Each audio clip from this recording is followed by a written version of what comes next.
আসসালামু আলাইকুম। সবাই ভালো আছেন আশা করি। এই ক্ষেত দেখতেছেন, এটা ফুলকপির ক্ষেত। খুবই দেখতে চমৎকার, খুবই ভালো লাগতেছে। সাথে আবার লাল শাকও বিচি ফেলাইছে, লাল শাক উঠবে।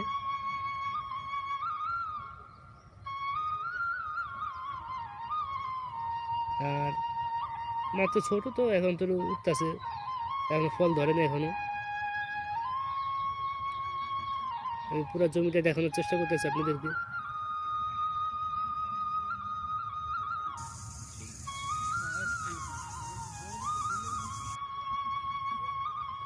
সবাইকে ধন্যবাদ, সবাই ভালো থাকবেন, সুস্থ থাকবেন। আসসালামু আলাইকুম।